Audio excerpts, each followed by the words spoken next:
Hello everyone and welcome to another episode of Z-CarCulture, and here are 5 fun facts about the Ford Ranger Raptor. There are 2 generations of the Raptor. The T6 generation came out in 2019 and ran until its replacement in 2022. It was wider and taller than the normal Ranger with a stronger frame. Suspension upgrades came in the form of long travel, Fox Racing internal bypass dampers, which is fancy talk for it had really good off-road suspension which allowed it to do crazy jumps.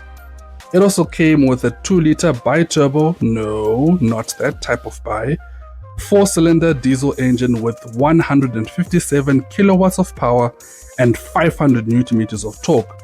This was mated to a special 10-speed automatic transmission. Not every Ranger is a Raptor. Despite what the sticker says on some Rangers, there are key differences between a Raptor and an ordinary Ranger.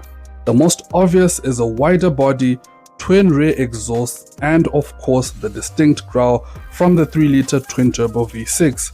That is a proper Raptor. It's unmistakable, but just like how Colgate is in reference to all toothpaste, that's called a noun by the way, so too is a Raptor to all Rangers. But for the last time, not all Rangers are Raptors, but all Raptors are Rangers. I'm gonna put that on a t-shirt. Merch coming soon.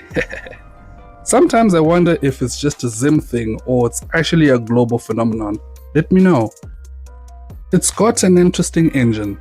The 3-liter twin-turbo V6 comes with 405 horsepower and 583 Newton meters of torque, which in theory could beat standard Golf GTIs, Subaru WRXs, low-spec BMWs and Mercedes models.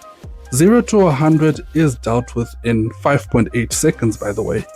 Finally, a Raptor that sounds just as good and menacing as it looks, something the previous generation Ranger Raptor lacked. The first gen Raptor was like that gym bro with muscles on top of muscles, but when he spoke he sounded like Bernadette from The Big Bang Theory. Kind of like Brock Lesnar. Yeah, I said it. Brock Lesnar, if you want the smoke, I'll drop my location. Comes with anti-lag tech. Basically, the tech keeps the turbo spinning for 3 seconds after you lift off the accelerator, helping to maintain boost. This is quite clever and allows you to stay in that crucial power band for quick overtakes.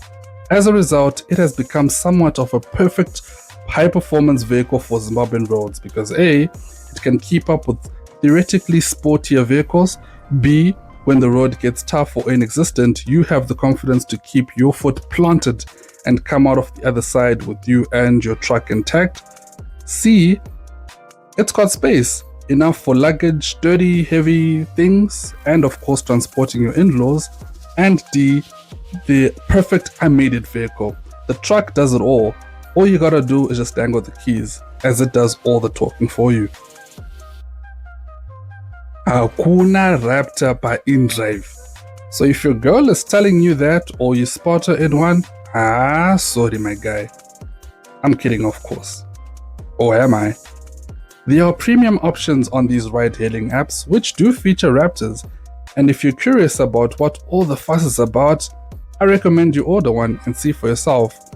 Most likely you'll get hooked and you'll start wishing you could afford one for yourself. I would get a Raptor too, but not a Ranger. I would get the American F-150 Raptor, especially the older generations with that big massive growling V8. Why go big when you can go biggest? It's the true embodiment of America, fuck yeah! Do you have any cool facts about the Ranger Raptor? Let me know, and as always, this has been another Z-CarCulture production, voiced by yours truly, Tino with a T. We out!